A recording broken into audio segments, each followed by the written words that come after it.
আমি বদুল করিম চৌধুরী আবেদ বাংলাদেশ জাতীয়তাবাদী দল বিএনপির সভাপতি ইউনিয়ন বিষয়ক সম্পাদক এবং ছাত্রদলের ভারপ্রাপ্ত সভাপতির দায়িত্ব পালন করে আসছিলাম। বর্তমানে আমি কবিরাট কোম্পানিগঞ্জ এবং সদর পূর্ব অঞ্চলের সাংগঠনিকভাবে বিএনপির কাজ দেখাশোনা করছি। তো আপনারা জানেন যে বহু আকাঙ্ক্ষিত নির্বাচন সামনে। বিএনপি 19 বছর ধরে একটি ভালো নির্বাচনের অপেক্ষা করছে। ফ্যাসিস্ট হাসিনা পলায়নের পরে অন্তর্বর্তীকালীন সরকার একটি অবাধ, সুষ্ঠু, নিরপেক্ষ নির্বাচনের ব্যবস্থা করবেন, সেটি আমাদের প্রত্যাশা।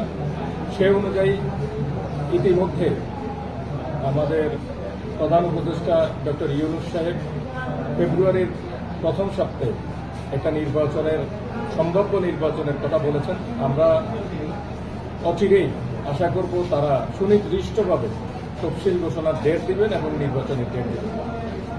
আপনারা জানেন বিএনপি একটি বড় দল, একটি গণতান্ত্রিক দল।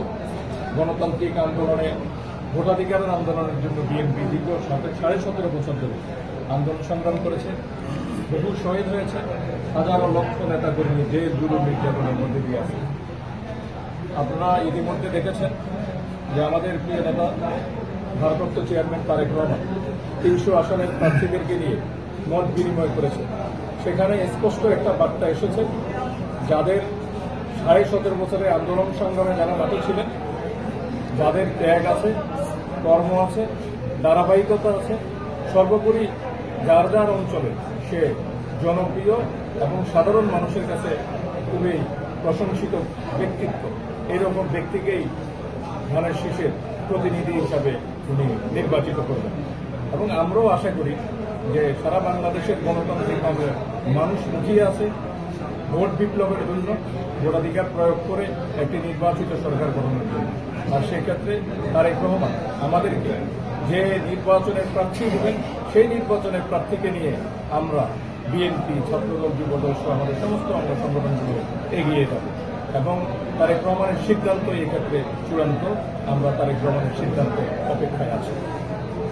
দ্বিতীয়ত যে বিষয়টা আপনারা এখন বলছেন যে নির্বাচনের যে পরিবেশ, এখন অন্তর্বর্তীকালীন সরকারের দায়িত্ব হচ্ছে পুলিশ প্রশাসন, আইনশৃঙ্খলা প্রশাসনকে আরও শক্তিশালীভাবে গঠন করবেন এবং সারা বাংলাদেশে একটি নিরপেক্ষ প্রশাসনের মাধ্যমে একটি নির্বাচনের দিকে যাবেন।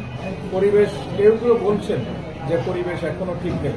যারা বলছেন তারাই পরিবেশ বিঘ্ন করার জন্য বিভিন্ন পায়তারা করছেন। আমরা মনে করি যে ওনাদের যদি সদিচ্ছা থাকে, ওনারা যদি